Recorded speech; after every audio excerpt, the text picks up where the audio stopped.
Okay, guys, today we are going to talk about for our 40 days and 40 tips. Don't take no, we can't close from a title company. Guys, in my short but medium long stint here at Jet Lending, there's been several instances where a title company does not know how to either A, close a transaction, or is too, lack of a better words, not experienced enough to close a particular transaction. It is very crucial that when you are building relationships, not only with a lender, insurance company, I always say it in every presentation I give, there's 5 people you need to have a relationship with, and one of those company, so on. But what you have to understand is there are title companies that all they want to do is close Freddie, Fannie Mae, single family transactions. That's what they're good at. That's their bread and butter. They can't think out the box. And at the end of the day, they just stick with what they know. So when you get a no from a title company, you've got to find out first, why are they saying no? It could be title defects. It could be document issues. It could be liens or judgments. It could be any of these things. If it's a title defect, issues with the property's ownership or encumbrance.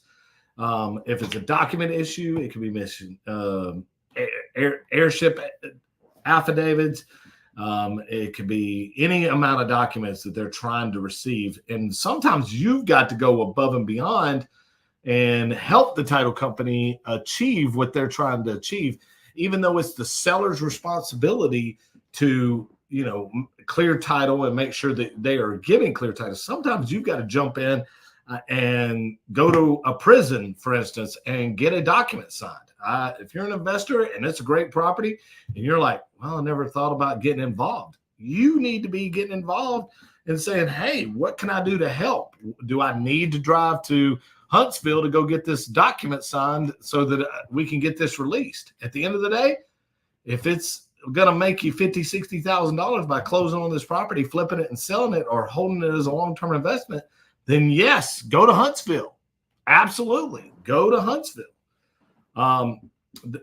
There are other specific details like transactional fundings and other funding, double closings, and stuff like that, that your particular title company that you thought was good is not familiar with. You either A, have to educate them and see if they can do it, or B, find a title company that is familiar with that. We have a lot of recommendations when we make recommendations daily to people that we are comfortable working with and have had a pleasant experience with. And we know people in different areas of Houston, Beaumont, that we rely on. And at the end of the day, it's all about building those relationships.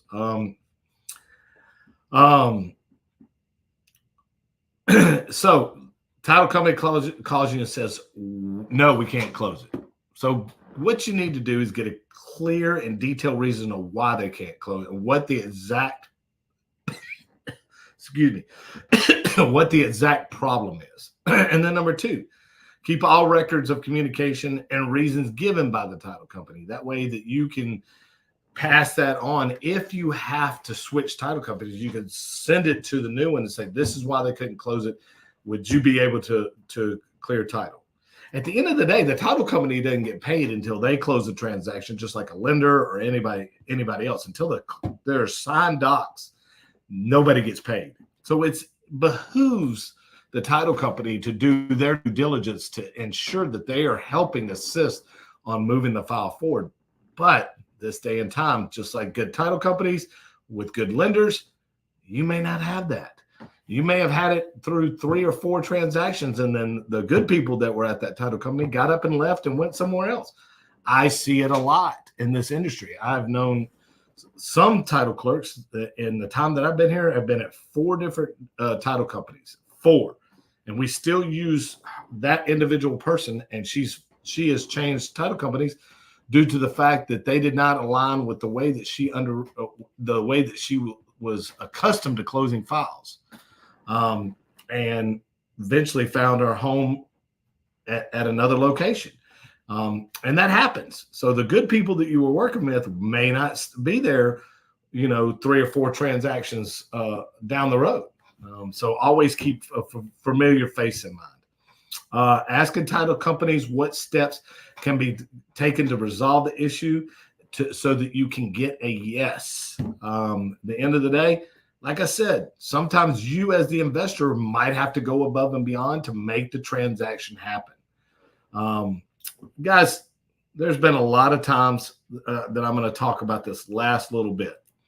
Always stay calm and remain professional, especially if you're not getting the answer you want. At the end of the day, you have to stay calm and professional. When you do not do that, it displays a level of fear. It displays a level of anxiety, and making everybody else anxious in the transaction is never going to do you any good. Always try to remain professional and always try to be as helpful as possible. These are just some tips that we love to share with you guys so that you know that your investment strategy and your investment property is going to get a yes, I can close. At the end of the day, we're always here to help give advice and always help you to grow. So today's tip, in closing, if a title company gives you a no, find a way to get a yes. All right, guys, that's all the time I got for today. I'm Rob Trigg with Jet Lending. If you need anything, you can reach me at 903-806-4400, and we'll see you tomorrow. This has been today's 40 Days and 40 Tips out here.